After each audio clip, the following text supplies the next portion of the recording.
Good morning dear students. मैं doctor Dheeraj Bakolia, associate professor political science, government Lohia college Churu.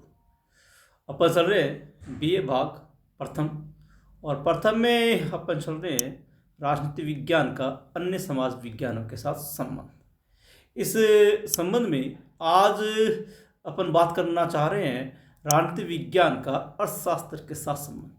इससे पहले के वीडियो में अपन ने देखा था राजनीति विज्ञान का इतिहास और समाजशास्त्र के साथ संबंध, और उसमें अपन ने ये जानने की कोशिश की थी कि दोनों विषय जो राजनीति विज्ञान के साथ इतिहास और समाजशास्त्र है किस प्रकार से राजनीति विज्ञान के साथ संबंधित है, जुड़े हुए हैं, किस प्रकार से दोनों विषय एक दूसरे को प्रभावित भी करते हैं। अपन ने इस चीज़ को अंतर अनुशासनात्मक दृष्टिकोण कहते हैं, यानी कि राजनीति विज्ञान जो कि सोशल साइंस यानी कि समाज विज्ञान का एक भाग है, वो अकेले में सफ़र नहीं करता, बल्कि अपने साथ अन्य विषयों को साथ लेकर चलता है। इसके पीछे कारण ये है कि हम जिस अवस्था में रहते हैं, जिस माहौल में रहते हैं, उन सभी की परिस्थितियों का प्रभाव अपने ऊपर पड़ता है। जैसे इतिहास जो है अतीत के बारे में हमें ज्ञान करवाता है, और यह भी बतलाता है कि अतीत में ये जो घटनाएं हुई थी क्यों हुई थी और उसके पीछे क्या कारण रहे। समाज वो तो हमारी आधारशिला है। कहते हैं मनुष्य एक सामाजिक प्राणी है, और सामाजिक प्राणी होने के कारण से मनुष्य समाज में विभिन्न प्रकार के क्रियाकलाप करता है, और इन क्रियाकलापों के आधार पर ही मनुष्य जो है वो एक सामाजिक प्राणी माना गया। और चूँकि वो जो क्रियाकलाप करता है उसमें एक क्रियाकलाप राजनीतिक भी होता है, चुनावी व्यवस्था में वो शामिल होता है, इसलिए ये दोनों विषय भी आपस में जुड़े हुए हैं। तो हम राजनीति विज्ञान का अन्य समाज विज्ञानों के साथ संबंध देखते हैं। और पिछले वीडियो में मैंने आपको बतलाया था कि आपके पाठ्यक्रम में राजनीति विज्ञान का समाजशास्त्र, इतिहास और अर्थशास्त्र इन तीन विषयों के साथ संबंध बतलाया गया है। अपन इससे पहले एक वीडियो में राजनीति विज्ञान का समाजशास्त्र और इतिहास के साथ संबंध कर चुके थे। आज इस कड़ी को अपन आगे बढ़ाएंगे और ये देखेंगे राजनीति विज्ञान का अर्थशास्त्र के साथ क्या संबंध है। आपसे निवेदन, यदि अब तक आपने चैनल को सब्सक्राइब नहीं किया तो कृपया चैनल को सब्सक्राइब करें, लाइक करें, शेयर करें, कमेंट करें। कहीं पर वो भी कोई कन्फ्यूज़न हो तो आप कमेंट बॉक्स में जाकर कमेंट कर सकते हैं, आपका निश्चित रूप से प्रत्युत्तर दिया जाएगा। चलिए शुरुआत करते हैं राजनीति विज्ञान और अर्थशास्त्र। अर्थशास्त्र एक अन्य समाजशास्त्र की भांति एक पृथक विज्ञान है। जो सामाजिक विज्ञान है, सोशल साइंस, मैंने आपको पिछली बार बतलाया था कि जैसे कि समाजशास्त्र है, इतिहास है, दर्शनशास्त्र, अर्थशास्त्र, मनोविज्ञान, राजनीति विज्ञान, ये सभी सोशल साइंस यानी कि समाज विज्ञानों के विषय कहलाते हैं। और उन्हीं में से एक विषय है राजनीति विज्ञान और एक विषय है अर्थशास्त्र। तो अर्थशास्त्र भी क्या है, समाजशास्त्र की भांति एक पृथक विषय है, समाज विज्ञान का एक भाग है। इसका संबंध उत्पादन, वितरण, उपभोग और विनिमय से, यानी कि प्रत्येक का अलग अलग संबंध होता है। जैसे इतिहास का संबंध ऐतिहासिक तथ्यों से है, समाजशास्त्र का संबंध मनुष्य के सामाजिक जीवन से, वैसे ही अर्थशास्त्र का संबंध अर्थशास्त्र की जो विभिन्न क्रियाएं हैं उनसे है। जैसे कि उत्पादन है, वितरण है, उपभोग है, विनिमय है आदि, यानी कि मनुष्य के आर्थिक पक्ष से जुड़ी हुई चीज़ों का अध्ययन अर्थशास्त्र में किया जाता है। इसके अलावा अर्थशास्त्र और राजनीति विज्ञान दोनों का उद्देश्य मानव कल्याण है, यानी कि दोनों किसी न किसी तरीके से मानव का कल्याण करना चाहते हैं, किसी न किसी तरीके से। जैसे कि अर्थशास्त्र आर्थिक तरीके से और राजनीति विज्ञान राजनीतिक तरीके से, यानी कि योजनाएं बनाकर आखिरकार उद्देश्य है कि मानव का अधिकतम कल्याण करना।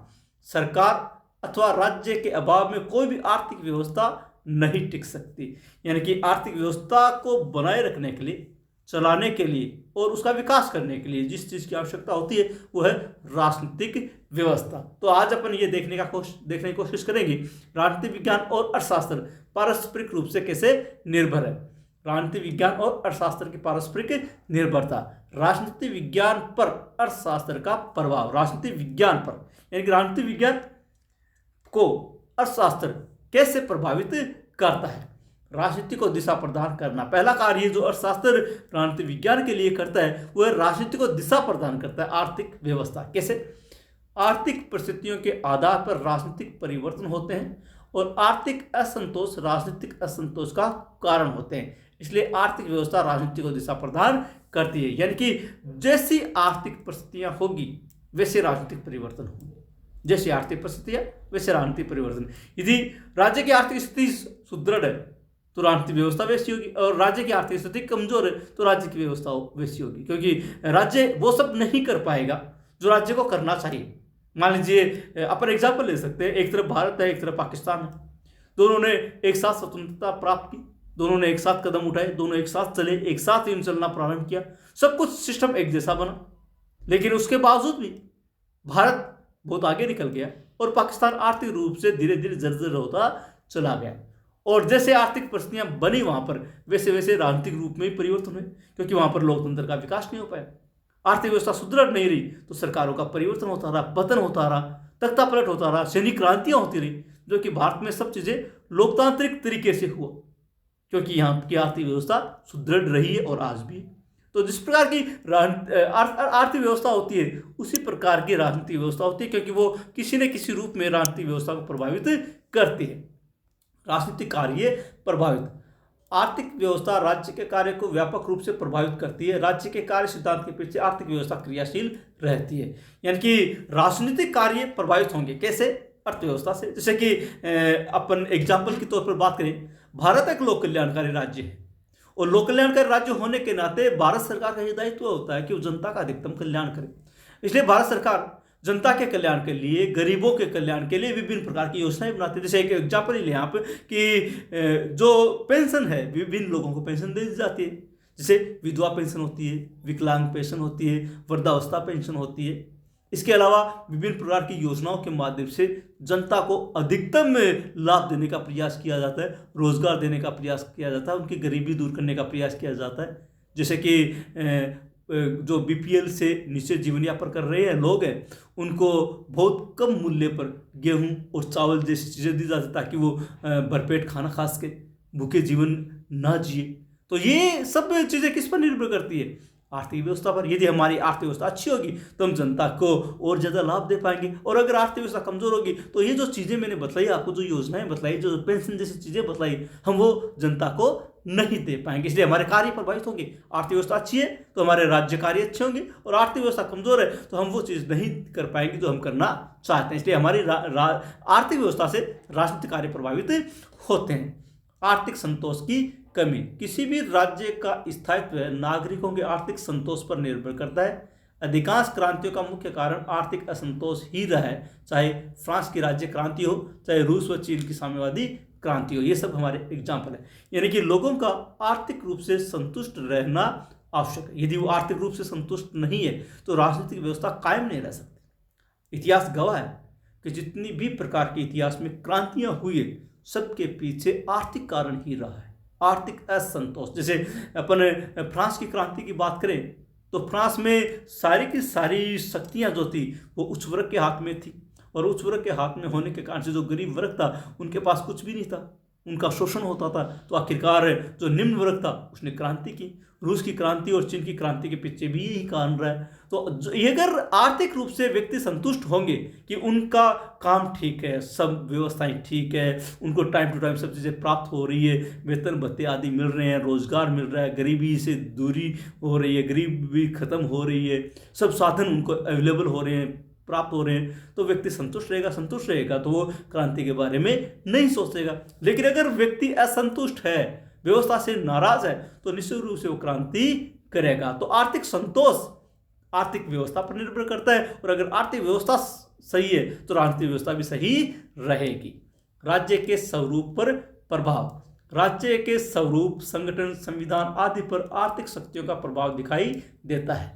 वर्तमान में राजनीतिक वादों के पीछे आर्थिक विचार ही होते हैं, जैसे व्यक्तिवाद, समाजवाद, पूंजीवाद, साम्यवाद आदि जो विचारधाराएं हैं वो अपने अपने आर्थिक दृष्टिकोण को प्रस्तुत करती है। इसलिए राज्य का जो भी स्वरूप होगा वो आर्थिक व्यवस्था के आधार पर होगा। जैसे कि अतीत में सोवियत संघ था, जो आज रूस के नाम से जानते हैं। तो सोवियत संघ साम्यवादी बना क्योंकि उसकी अर्थव्यवस्था साम्यवादी थी। तो साम्यवादी होने के कारण से उसका राज्य का स्वरूप साम्यवादी विचारधारा के अनुसार हो गया। आज जैसे चाइना है, चाइना का स्वरूप साम्यवादी है, उसकी अर्थव्यवस्था साम्यवादी है, साम्यवादी है तो उसका राष्ट्रीय व्यवस्था भी साम्यवादी होगी। जैसे कि अमेरिका है, अमेरिका का राष्ट्र आर्थिक ढांचा पूंजीवादी है, तो चूंकि उसकी अर्थव्यवस्था पूंजीवादी है इसलिए उसका राजनीतिक ढांचा भी पूंजीवादी हो गया। तो जैसी आर्थिक व्यवस्था होगी वैसी ही राजनीतिक व्यवस्था होगी, जैसा आर्थिक स्वरूप होगा वैसा ही राजनीतिक स्वरूप होगा। जो आर्थिक व्यवस्था है वो राज्य के व्यवस्था को, राज्य के स्वरूप को निर्धारित करती है। विदेश नीति पर प्रभाव, आर्थिक परिस्थितियां देश की विदेश नीति को प्रभावित करती है। अमेरिका से सहायता प्राप्त राज्यों की विदेश नीति पर अमेरिकी कूटनीति का प्रभाव देखा जा सकता है। यानी कि जो आर्थिक व्यवस्था है वो राज्य की विदेश नीति को भी प्रभावित करती है, क्योंकि विदेश नीति राज्य का या राजनीति विज्ञान का विषय है, इसलिए राजनीति विज्ञान को अर्थव्यवस्था यानी कि अर्थशास्त्र प्रभावित करता है। अगर आर्थिक व्यवस्था कमजोर पड़ी तो हमें दूसरे राज्यों से सहायता पर निर्भर रहना पड़ेगा। अगर हम दूसरे राज्यों से सहायता प्राप्त करेंगे तो हमें दूसरे राज्यों की शर्तों को भी मानना पड़ेगा। जैसे कि एग्जाम्पल के तौर पर मैंने आपको बताया कि अमेरिका जिन राज्यों को आर्थिक सहायता देता है उन राज्यों की विदेश नीति पर अमेरिकी प्रभाव देखा जा सकता है। जैसे कि पहले अमेरिका पाकिस्तान को आर्थिक सहायता देता था तो पाकिस्तान से वो उस आर्थिक सहायता के बदले सैन्य अड्डे प्राप्त करता था, बंदरगाह की सुविधाएं प्राप्त करता था, सेना के उतरने के लिए साधन प्राप्त करता था। तो पाकिस्तान चाहकर भी अमेरिका का विरोध नहीं कर सकता था। इसलिए प्रत्येक देश की विदेश नीति आर्थिक नीति से प्रभावित होती है। राज्य कानून पर प्रभाव, कानून सामाजिक उद्देश्यों की अभिव्यक्ति होते हैं और समाज के आर्थिक लक्ष्यों की पूर्ति करते हैं। इस प्रकार राज्य कानूनों पर आर्थिक परिस्थितियों का प्रभाव पड़ता है। यदि आर्थिक परिस्थितियां अच्छी होगी तो राज्य के कानून अच्छे होंगे, राज्य अपने जनता को और भी ज़्यादा सुख सुविधाएं प्रदान कर सकेगा। जैसे कि हम ये कहते हैं कि अगर आर्थिक व्यवस्था अच्छी है तो जनता को सब्सिडी प्राप्त होगी हर चीज़ों पर। जैसे आज भी किसानों को बीज पर, खाद पर सब्सिडी प्राप्त होती है। ये सब क्यों होता है? क्योंकि राज्य की अर्थव्यवस्था अच्छी है। राज्य की अर्थव्यवस्था अच्छी होगी तो वो अपनी जनता को और भी ज़्यादा सुविधाएं दे पाएगा, और राज्य की व्यवस्था अच्छी नहीं होगी तो जनता चाहे कुछ भी कर ले उनको प्राप्त नहीं हो पाएगा। इसलिए राज्य का जो ढांचा है वो राज्य के आर्थिक व्यवस्था पर निर्भर करता है। आर्थिक शोषण से मुक्ति, लोगों को आर्थिक शोषण से मुक्ति मिलने पर ही प्रजातंत्र, स्वतंत्रता, समानता आदि का महत्व प्रकट होता है, और आर्थिक अधिकारों के बिना ये अर्थहीन है। इसलिए सबसे पहले आर्थिक अधिकार, उसके बाद राजनीतिक अधिकार। यदि स्वतंत्रता या समानता या प्रजातंत्र जैसे जो तत्व है वो काम तो तभी करेंगे ना जब लोगों को आर्थिक लाभ प्राप्त होगा, उनका शोषण नहीं होगा, उनको वो सब चीज़ प्राप्त होगी जिसको वो प्राप्त करना चाहते हैं। ये अगर ये सब चीज़ें होगी तो व्यक्ति को अपने आप ही चारों तरफ स्वतंत्रता, समानता, भ्रातृत्व, बंधुत्व, इन सब चीज़ों का मोल प्राप्त होगा। अधिकार तभी अर्थ रखते हैं, वरना तो अधिकारी अर्थहीन हो जाएंगे अगर उनको आर्थिक लाभ प्राप्त नहीं होगा।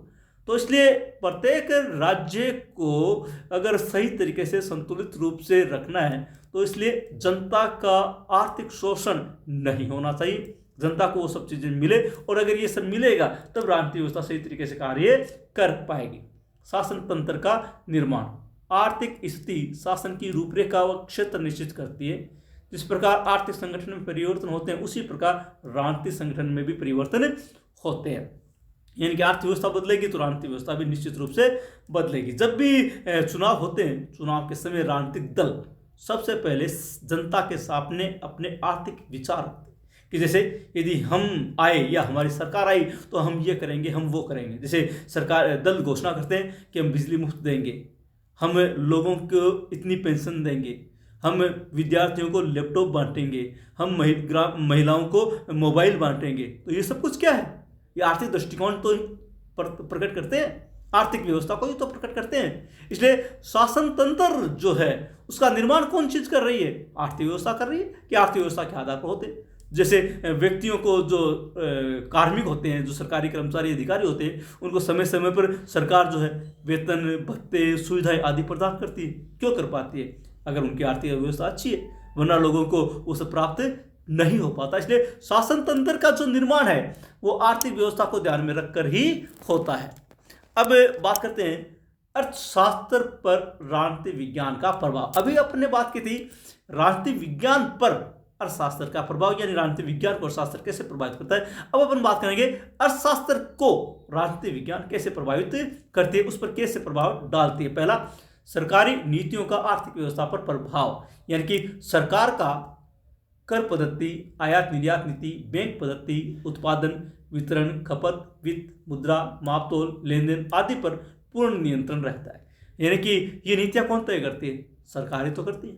सरकार हर साल बजट प्रस्तुत करती है और बजट प्रस्तुत करके वो ये कहती है कि हम ये प्रकार के कर लगाएंगे, इस प्रकार के करों में छूट देंगे, हम इस प्रकार से आयात निर्यात नीति अपनाएंगे। बैंक अपनी घोषणा करते हैं कि ये बैंक दर होगी, ये फलां दर होगी, ये फलां दर होगी है। उत्पादन कैसे होगा, उनका वितरण कैसे होगा, उनका खपत कैसे होगा, सारी जो चीज़ें हैं उनको तय करने का कार्य सरकार करती है, यानी कि राज्य करता है। राज्य राजनीतिक विज्ञान का विषय है, इसलिए ये जो कर, आयात निर्यात, बैंक आदि जो विषय ये अर्थशास्त्र के विषय। तो इन चीज़ों को यहाँ पर नियंत्रित कौन कर रहा है? राजनीतिक विज्ञान कर रहा है। तो अर्थशास्त्र को राजनीतिक विज्ञान प्रभावित करता है, और हम यूँ कह सकते प्रभावित नहीं करता, बल्कि उसका संचालन करता है। राज्य ही अर्थ का संचालन करता है। तो समाज के संपूर्ण आर्थिक ढांचे को नियमित करने का कार्य राज्य का है। राज्य ही ये तय करता है कि सरकार का ढांचा कैसा होगा, सरकार कैसे आर्थिक व्यवस्था का निर्धारण करेगी, किन करों में छूट दी जाएगी, किन करों में बढ़ोतरी की जाएगी, सब कुछ राज्य ही तय करता है। श्रमिकों व पंजीपतियों के झगड़ों का निपटारा, उद्योगों को संरक्षण देना, बाहर के माल पर सीमा शुल्क लगाना आदि कार्य भी राज्य ही करता है। यानी कि ये भी जो आर्थिक व्यवस्था से जुड़े हुए कार्य हैं, इन कार्यों का संपादन भी आखिरकार किसके द्वारा किया जाता है? राज्य के द्वारा किया जाता है। इसका मतलब है कि राज्य जो है वो अर्थशास्त्र को और आर्थिक गतिविधियों को बहुत बड़े पैमाने पर प्रभावित करता है। औद्योगिक व्यवस्था पर प्रभाव, राज्य ही राष्ट्र की औद्योगिक व्यवस्था के प्रशासनिक स्वरूप को निर्धारित करता है और आर्थिक समस्याओं का राजनीतिक दृष्टि से समाधान करता है। यानी कि समाज में धन का उत्पादन और वितरण शासन प्रणाली तय करती है कि किस प्रकार से होगा, कौन से उद्योग लगाए जाएंगे, किस क्षेत्र में लगाए जाएंगे, किस उद्योग को छूट दी जाएगी, किस उद्योग को आश्रय प्रदान किया जाएगा। ये सारे के सारे निर्णय भी राज्य सरकार के द्वारा, यानी कि राज्य के द्वारा किए जाते हैं, इसलिए इनके ऊपर राज्य का प्रभाव पड़ता है। तो राज्य की जो औद्योगिक व्यवस्था होती है वो राजनीतिक व्यवस्था ही तय करती है। जो विभिन्न प्रकार के उद्योग धंधे स्थापित किए जाते हैं वो सरकारों के द्वारा किए जाते हैं। आर्थिक गतिविधियों पर प्रभाव, समाज में आर्थिक गतिविधि की प्रगति समाज में शांति और सुव्यवस्था पर निर्भर करती है। शांति और सुव्यवस्था बनाना राज्य का कार्य है। देखिए कि समाज किस रूप में चलेगा और कैसे चलेगा, राज्य का किस प्रकार से आर्थिक विकास होगा, ये सब कुछ राज्य के हाथ में है। अगर राज्य समाज में शांति स्थापित करने में कामयाब रहता है, राज्य में चारों तरफ शांति और सुव्यवस्था रहती है, तो राज्य आर्थिक रूप से प्रगति करेगा, अन्यथा राज्य धीरे धीरे टूटने के कगार पर पहुंच जाएगा, आर्थिक व्यवस्था समाप्त हो जाएगी। मैंने भी आपके सामने भारत और पाकिस्तान के एग्जाम्पल दिए। दोनों एक साथ प्रारंभ हुए थे, दोनों एक साथ स्वतंत्र हुए थे, दोनों ने एक साथ चलना शुरू किया था। लेकिन आज देख लिए भारत कहाँ है और पाकिस्तान कहाँ। भारत आज विश्व की सबसे बड़ी अर्थव्यवस्थाओं में 5वें नंबर पर आता है। यानी कि हम आगामी समय में अपनी अर्थव्यवस्था का और विकास करके हम चौथी अर्थव्यवस्था, और जैसा कि विद्वान अनुमान लगाते हैं सन 2030 तक हम विश्व की तीसरी सबसे बड़ी अर्थव्यवस्था बन सकते हैं। और एक तरफ पाकिस्तान देख लीजिए, पाकिस्तान धीरे धीरे जर्जर होता जा रहा है। विश्व के देशों का, विश्व के संस्थाओं का उसके ऊपर इतना भारी कर्जा हो गया है कि वो टूटने के कगार पर पहुंच रहा है। दूसरे देशों के सामने वो कर्ज के लिए हाथ फैलाता है। क्यों? क्योंकि पाकिस्तान में कभी शांति और सुव्यवस्था नहीं रह पाई। 1947 से लेकर के आज तक नहीं रह पाई। वहाँ पर विभिन्न प्रकार की सैनिक क्रांतियाँ हुई, तख्ता पलट की घटनाएं हुई, युद्ध हुए, आतंकवादी घटनाएं हुई। तो इसका परिणाम ये निकला कि समाज में शांति और सुव्यवस्था नहीं होने से उसका आर्थिक ढांचा जर्जर हो गया। जबकि भारत में 1947 से लेकर वर्तमान तक शांति और सुव्यवस्था रही, सरकारों में परिवर्तन भी शांति तरीके से हुए, कभी भी यहाँ क्रांति के नौबत नहीं आई।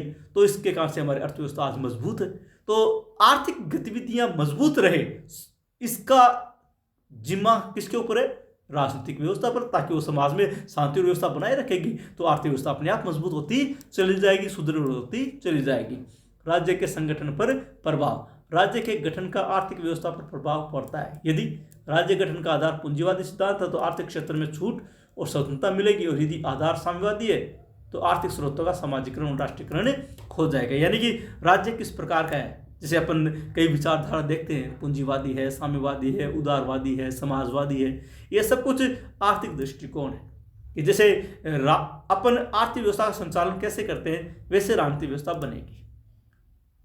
आर्थिक व्यवस्था को निर्धारित करने का कार्य किसका है? राज्य का है। राज्य ही ये तय करता है कि हम किस सिद्धांत पर चलेंगे। हम पूंजीवादी सिद्धांत पर चलेंगे, हम साम्यवादी सिद्धांत पर चलेंगे, हम समाजवादी सिद्धांत पर चलेंगे, हम मिश्रित अर्थव्यवस्था पर चलेंगे, हम उदारवाद पर चलेंगे। जो भी है, जो भी राज्य अपनाता है उस प्रकार की राजनीतिक आर्थिक व्यवस्था होती है। इसलिए अगर राज्य ने पूंजीवादी व्यवस्था अपनाई है तो पूंजीवाद में उद्योगों को छूट मिलती है, स्वतंत्रता मिलती है। यदि राज्य ने साम्यवादी व्यवस्था अपनाई है तो सभी चीज़ों पर सरकार का कठोर नियंत्रण होता है। तो इसलिए राज्य यह तय करता है कि किस प्रकार का उसका आर्थिक ढांचा होगा। तो यहाँ पर भी राजनीति विज्ञान अर्थव्यवस्था को, अर्थशास्त्र को प्रभावित कर रहा है। आर्थिक ढांचे का प्रभाव, आर्थिक ढांचे के अनुसार न केवल राजनीतिक ढांचा बदलता है बल्कि राजनीतिक विचार भी बदल जाते हैं। जैसे 1991 तक रूस में साम्यवादी विचारधारा के अनुसार आर्थिक ढांचे को बदला गया था। तो ये इसलिए हुआ, रसिया सोवियत संघ बना, रसिया साम्यवादी बना, तो इसीलिए हुआ कि रसिया में जो राजनीतिक विचारधारा थी वो साम्यवादी थी, और साम्यवादी विचारधारा होने के कारण से आर्थिक व्यवस्था को, राज्य के आर्थिक व्यवस्था को भी साम्यवादी विचारधारा में ढाल लिया गया, साम्यवादी विचारधारा को लागू कर दिया गया। साम्यवाद के अनुसार आर्थिक व्यवस्था का निर्माण किया गया, लोगों को कठोर सरकारी नियंत्रण में रखा गया, उद्योगों को, उत्पादन को, वितरण को, विनिमय को, इन सब को भी सरकार के कठोर नियंत्रण में रखा गया। और इसका परिणाम ये निकला कि राजनीतिक ढांचे ने आर्थिक ढांचे को निर्धारित किया। इसलिए जिस प्रकार का राजनीतिक ढांचा होगा उसी प्रकार के आर्थिक ढांचे का निर्माण होगा और आर्थिक ढांचे को प्रभावित किया जाएगा। तो सब कुछ राजनीतिक ढांचे पर निर्भर करता है। अब ये अपन ने पारस्परिक रूप में दोनों विषयों का पारस्परिक संबंध देखा कि किस प्रकार से अर्थशास्त्र राजनीतिक विज्ञान को प्रभावित करता है और किस प्रकार से राजनीतिक विज्ञान अर्थशास्त्र को प्रभावित करता है। अब अपन ये देखेंगे कि इतना साथ होने के बावजूद भी दोनों में क्या अंतर है। राजनीतिक विज्ञान और अर्थशास्त्र में अंतर, विषय वस्तु की दृष्टि से दोनों की विषय वस्तु भिन्न है। जहां अर्थशास्त्र का मानव के आर्थिक जीवन से संबंध है, वही राजनीतिक विज्ञान का मनुष्य के राजनीतिक जीवन से। जैसे कि अर्थशास्त्र उत्पादन, उपभोग या क्रय विक्रय से संबंध रखता है, तो राजनीतिक विज्ञान व्यक्ति के राजनीतिक विचारों, कार्यकलापों और राजनीतिक संस्थाओं से। कहने का मतलब दोनों के विषय अलग है। राजनीतिक विज्ञान का विषय राज्य है, अर्थशास्त्र का विषय धन है, आर्थिक व्यवस्था है, उत्पादन है, वितरण है, उपभोग है, क्रय विक्रय है, ये सब चीजें। जबकि राजनीतिक विज्ञान सरकारों से, राजनीतिक विचारों से, राजनीतिक कार्यकलापों से, राजनीतिक संस्थाओं से, राज्य से, उनके कार्यों से आदि से संबंध रखता है। तो दोनों चीजें अलग है। राजनीतिक विज्ञान राजनीतिक चीज से संबंधित है, जबकि अर्थशास्त्र आर्थिक चीजों से। प्रकृति की दृष्टि से अर्थशास्त्र का संबंध मानव के भौतिक जीवन से है, तो राजनीतिक विज्ञान का राजनीतिक क्रियाकलापों के अलावा मानव मूल्य से। क्योंकि भौतिक जीवन से कैसे? क्योंकि हम जो भी चीज़ें अपने जीवन में करते हैं वो सब भौतिक है। जैसे हम मान लीजिए कि कमाई करते हैं, नौकरी करते हैं, रोजगार करते हैं, अपने भौतिक जीवन के लिए करते हैं। हम सुख सुविधा जुटाते हैं, अपने भौतिक जीवन के लिए जुटाते हैं। हमें जिस भी चीज़ की आवश्यकता होती है वो अपना भौतिक जीवन है। हम अपने आप को सुखी बनाने के लिए, सुखी जीवन जीने के लिए, समृद्धि के लिए ये सब क्रियाकलाप करते हैं और ज़्यादा से ज़्यादा कमाने की कोशिश करते हैं अपने भौतिक साधनों के लिए। जबकि राजनीतिक विज्ञान मनुष्य के राजनीतिक क्रियाकलापों से संबंधित है और मनुष्य के मानव मूल्यों से संबंधित है। इसलिए दोनों की प्रकृति अलग है। अर्थशास्त्र का संबंध मनुष्य के भौतिक जीवन से, जबकि राजनीतिक विज्ञान का संबंध मनुष्य के मानवीय मूल्यों से है। अध्ययन की दृष्टि से अर्थशास्त्र एक वर्णनात्मक विज्ञान है जो नैतिकता व आदर्श पर ध्यान नहीं देता, किंतु राजनीतिक विज्ञान आदर्शात्मक विज्ञान है जो भौतिक व आध्यात्मिक है। दोनों अलग चीजें। राजनीतिक विज्ञान मनुष्य को आदर्श बनाने की कोशिश करता है, मनुष्य को नैतिक बनाने की कोशिश करता है, मनुष्य को आध्यात्मिक बनाने की कोशिश करता है और ये कोशिश करता है कि मनुष्य का जीवन कैसे अच्छा बनाया जा सके। जबकि अर्थशास्त्र को इन चीज़ों से कोई लेना देना नहीं है। वो नैतिकता की बात नहीं करता, वो आदर्श की बात नहीं करता। इसलिए दोनों का अध्ययन अलग तरीके से किया जाता है। अर्थशास्त्र का वर्णनात्मक रूप में किया जाता है, जबकि राजनीति विज्ञान का नैतिक रूप में किया जाता है। राजनीतिक व आर्थिक सिद्धांतों में अंतर। इनके अतिरिक्त भी ऐसे अनेक आर्थिक नियम हैं और ऐसे अनेक राजनीतिक सिद्धांत जिनका परस्पर कोई संबंध नहीं है। भले ही ये दोनों कितने ही संबंधित हो, लेकिन इसके बावजूद भी बहुत सी ऐसी चीज़ें हैं दोनों विषयों में जो एकदम अलग है, जिनका आपस में कोई लेना देना नहीं है, कहीं पर भी कोई मेल मिलाप नहीं है। दोनों ही चीज़ें अलग अलग दृष्टिकोण रखती है। तो यह है राजनीति विज्ञान और अर्थशास्त्र। हालांकि हम इस बात को भली भांति जानते हैं कि दोनों विषय एक दूसरे से बहुत ही गहरे रूप में जुड़े हुए हैं। गहरे रूप में इसलिए जुड़े हुए हैं कि कोई भी ऐसा मनुष्य नहीं होता जो आर्थिक क्रियाकलाप नहीं करता, क्योंकि मनुष्य का जीवन आर्थिक क्रियाकलापों पर ही निर्भर है। जीवन को चलाने के लिए उसको कोई ना कोई रोजगार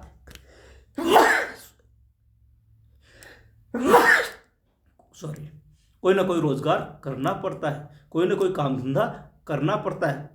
उसके बिना उसका जीवन संभव नहीं है।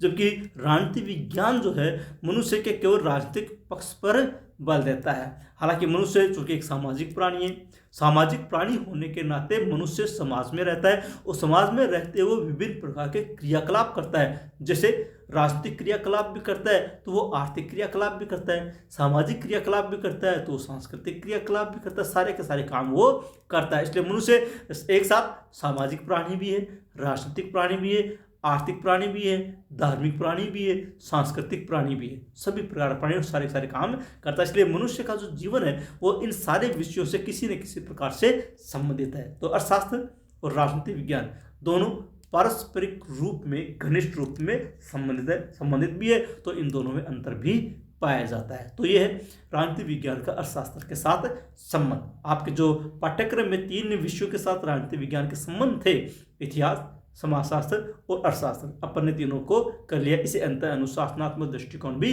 कहते हैं। प्राय इनसे प्रश्न पूछा जाता है। हालांकि छोटे प्रश्न की संभावना ज़्यादा रहती है, फिर भी कभी कभी बड़ा प्रश्न भी पूछा जा सकता है। तो आप ध्यान रखें, ये सभी विश्वविद्यालयों में चलने वाला टॉपिक है।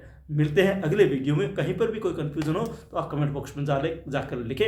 और यदि अब तक आपने चैनल को सब्सक्राइब नहीं किया तो आपसे पुनः निवेदन है, कृपया चैनल को सब्सक्राइब करें, लाइक करें, शेयर करें, कमेंट करें।